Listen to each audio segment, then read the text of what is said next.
Hello, this is Caleb with Garvin Sewer Service. I'm at 1925 55th Street.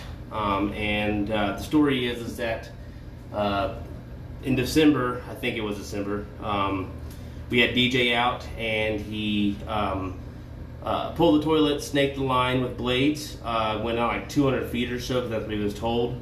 Then he could not get the line open.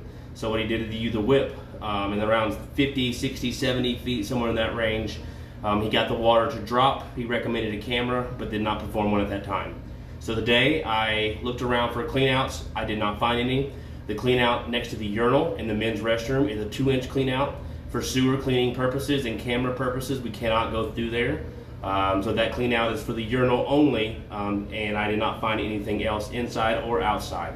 So right now I am cameraing through the women's largest stall pulled toilet. This is where I snaked. My snaking did the same thing as DJ. I ran out 120 feet, then could not get the line open, put a whip on there, same thing around 50, 60, 70 feet. I was able to get the line dropped. I went back and forth numerous times running as much water as I possibly can. I initially thought that was the belly, but we'll talk about what the problem is when we get to it. The distance indicator, how far I am, is on the lower left-hand side of your screen. I'm 114 feet out, so we're looking at the city connection. The reason why I started this video out here is because I had to run some water to get my camera to push, just because it's got a few turns and it's pretty far out. So right now we're looking at the city connection. We're in clay pipe. That city connection looks to be in good shape. So we'll start to pull back. Again, I just flushed a few toilets maybe 2 minutes ago, so we got some water running right now because of that. This is clay that we're looking at, and the clay is in good condition. This is everything that's outside the building. No roots present, and there's no breaks, offsets, cracks, or bellies within the clay.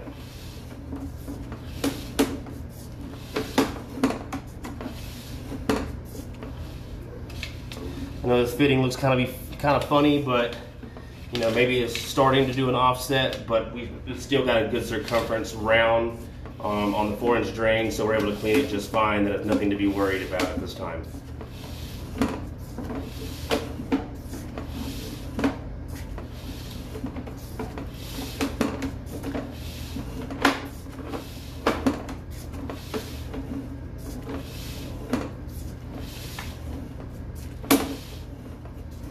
Kind of same thing right here.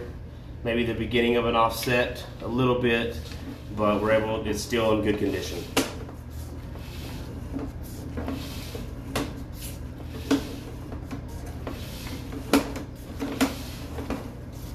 Right here is just a short, you can see there's no drain above. This is just a short clay section piece. I did locate that for kicks and grins outside next to the trailer. That is not a clean out.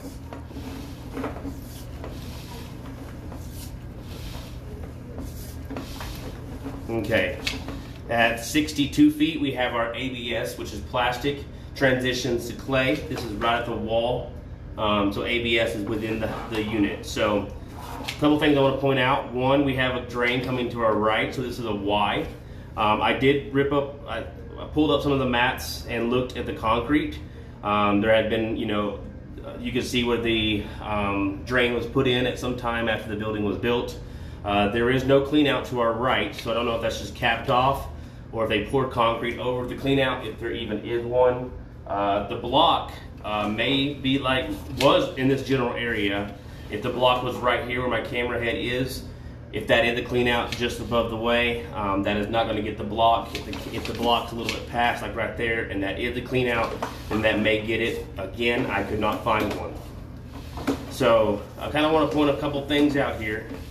So right here we have our straight shot, and then we have a series of kind of some funny turns here. So we have like a 22-degree turn, and then what looks to be like a 45-degree turn, and then a Y, all within just a few feet of each other. This is where our block was. So I'm thinking kind of how that drain looks, it's kind of zigzagging. What's happening is the flow of water, some things are getting hung up like paper and sewage. You know, so we want to make sure we're being mindful of our paper usage, making sure nothing but toilet paper is going down the drain, and to have good flow. It's not advantageous, so in a perfect world we would pull this up and maybe get this more straight of a shot so that there's better flow. But I think that somewhere around here toilet paper or something gets hung up, and once it gets hung up it starts to snowball effect. And then we have what we call core, which is like a thick muddy substance, kind of oatmeal-y, like wet concrete, sandy, very, very thick. So we use a whip to get that because the blade will go right past it, and it will actually, the water will still be holding even if we get our cable all the way past. So I did locate this 2 feet deep. I do have pictures where my tape was showing where this is located, close to the wall, and then on the outside I spray painted the ground to show where that's coming outside. Again, I think we have a lot of flow of water going down. That would help. Our toilets in the building are 1.6 gallons per flush. Now, if you go to Home Depot, Lowe's, they're going to be 1.2 gallons per flush, so they're actually less, which is not very good for the flow of the drain. So we want to make sure we got a lot of flow going down, but this becomes a reoccurring issue. Every few months we need to go ahead and just pull that up and fix that drain, maybe reconfigure it to get it to where it's a straighter shot. It's not very good at this moment, the layout of the drain itself. So that is what's going on with this drain. Luckily there is no real belly. There may be a little bit of, it seems like we got good pitch. It might be more level than we would like it throughout this section, making toilet paper kind of not flow the way it needs to when it's flushed.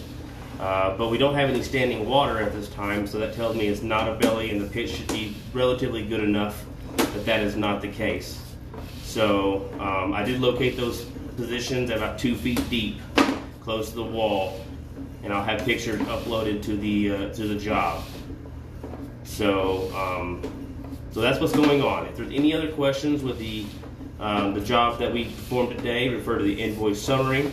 My name is Caleb. If you do not have your answers to questions, feel free to give Garvin Sewer Service a call and ask for a service manager. We can give you any information that we may have missed or misunderstood. Thank you for your time.